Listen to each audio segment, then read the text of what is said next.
Welcome to the Miners post-game press conference presented by People's National Bank. Sign up for a Miners checking account at any one of their many locations. People's National Bank, proudly serving Southern Illinois for 100 years. Now, here's manager Mike Pinto. Good job.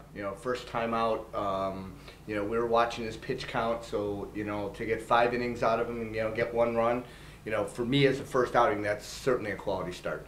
Just gave up 1 hit too over those 5 innings. Yeah. The first 2 batters he really settled in. Yeah, he really did. I thought early he was trying to pick at the zone and wasn't really letting it loose, and he's just better than that. And, he's got to trust his stuff, and, that's what I went out and said to him. Said, you're better than that. You're picking around. It looks like you're throwing darts out there. Let it go.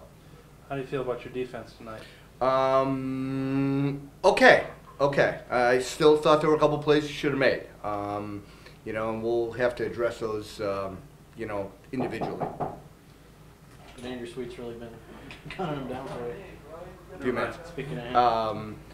He's really done an exceptional job behind the plate. He's done a great job with pitch selection, and there's just been a bulldog back there, and blocking balls, and he's quite a fire plug. We knew what we were getting in him. We saw him last year. He hasn't hit the way he's going to hit, but you look at his on base percentage. It's near 400 now. So I'll take that. You can't always get hits, but we have a sign out here that says you can always have a quality at bat, and he generally has a quality at bat. Joey ties the career hits record. How big of an accomplishment is that? You know what? It's nice, but it's only the 3rd year. I mean, if we were 10 years in and he did that, that would be a bigger thing. But it shows certainly longevity. I mean, he's done a great job while he's been here, certainly. And but I think the hit shows a little longevity there. In independent baseball, it's hard for guys to stay 3 years. It is. There are so many factors that go in. How do you make your roster? And it doesn't mean just because you get rid of a player doesn't mean that it was a bad player. I'll take case in point. I don't know if you heard, but Griffin Bailey got sold today to the New York Yankees. And so I talked to Griff earlier today, and very happy for him, very proud of him. We didn't move Griffin Bailey because we didn't like him. We had status issues that we were dealing with, but really thrilled for him. Talk about Jake being able to get out in the 7th after the leadoff double. Yeah, he really bared down. The guy, hit. I thought the ball was going out, to be honest with you, when he hit it.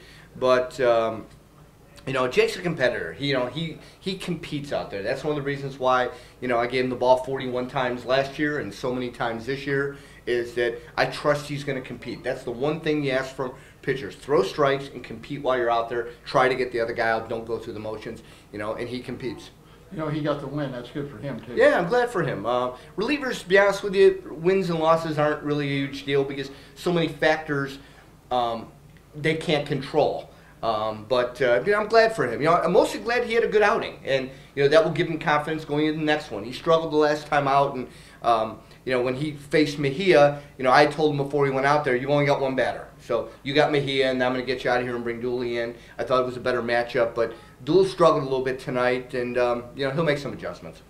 Back to Andrew a little bit, though.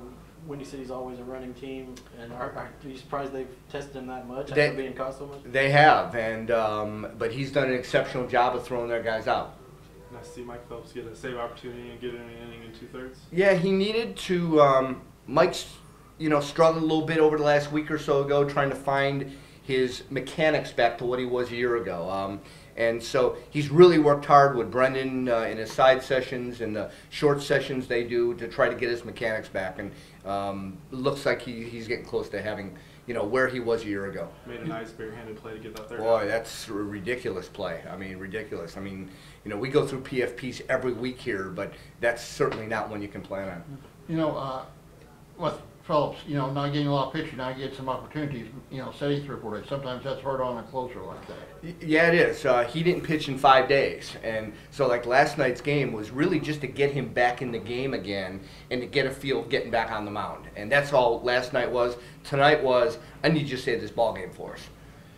You've had good crowds last couple of nights. How much tougher does that make this ballpark for Windy City? I think it makes it tougher. They've got some fans here, though. Their fans are outspoken. I'm going to put it that way. Okay? So their fans are fairly outspoken. We hear them, certainly. I'm not a huge fan of their place. I've made no bones about it. But it looks like some of them came down here. Yeah. But our fans, I mean, certainly. I didn't hear. What do we have tonight? 50, 21. Yeah. 21. 50, okay, gotta like that. So you know, and certainly our guys. What a great experience to play in front of 5,000 people 2 nights in a row. We'll hope that Sunday the weather holds off and we get a good one tomorrow night. Justin's really made a contribution in just about every game. No doubt about it. That's been a really big pickup for us, and it's not just in his hits. I mean, great hit tonight. I mean, that was really the one that kind of set us in motion. But he has really good at bats. He's played his position, whether it's right field or second base. You know, he really has come in and stepped in, done a big job for us in the last week. He's been the other end of those caught stealings too. Yes, he has. Yes, he has. In fact, he did a really great job on a tough one today. He got the guy was going outside, and he grabbed it and made the tag on the run, and that was a big one. How's Rolf? I had to scratch him again. I don't know, and I'll probably know that in about 10 or 15 minutes when I talk to Chris. He was lightheaded again today during batting practice, and I know they were going to have a doctor see him and find out what was going on. Mike, if you could talk a little about Scarpetta coming back, how much did he look like the guy he was last year in his first outing? There's certainly signs of it. I really like changeup looked exceptional today. He was throwing the breaking ball for strikes. To be honest, that usually comes later than sooner. So if we're able to maybe increase his arm strength a little bit with the throwing program that he's on, I'm sure his velocity will come back to where it was. I don't think he was too far off tonight, but fastball command wasn't quite where I'm sure he'd like it. But his ability to throw a breaking ball for a strike, a changeup, to get outs, I thought that was really key for him tonight. That's really where he got his outs. I'm doing a story on the starting pitchers, and 6 out of the last 6 games, you've had 5 go at least 5 innings. You know, how much have they set a good start for you, or a quality start for you? Right now, I'm looking at what we have as far as starting pitchers, and I'm pretty comfortable with it. I mean, I really have 6 guys right now that I could put in the rotation and be pretty comfortable. I'm going to get 5-6 quality innings in. That's a good thing. You know, right now, my biggest concern is to get our bullpen straightened out and get some roles more defined down there. You wanted to strengthen your left-handed pitching this year, you know, both starter and reliever. How well do you think you've done that? Not well at all. Not well at all. We thought we were going to accomplish that with some guys that we had in, but thus far that plan of action didn't work as well. Certainly, I think Tony Bradley's done a great job as far as the rotation. We're still trying to find consistency from the bullpen from the left side. And you've opened their pitching counts so they can go a little bit deeper in games? Yeah, each game it expands. And, you know, part is I'm looking to see the looks on their face, how tired they are between pitches. Do they take more time? Do you see them shaking their arm a little bit? You know, all those are signs. And then one of the factors that go in is you don't want to give your starting pitchers, a chance to lose a ball game. You get a guy that's gone 5 or 6 innings and he's got the lead. When the lead run comes to the plate, they will be out of the ball game for us. Because there's no way, if you get a guy that's pitched that well and got you to the 5th or 6th or 7th inning, you can't let them lose the game. So, like in the case of Bird last week in Kalamazoo, I was going to give him a chance to get the complete game. First 2 guys came on, that was the end.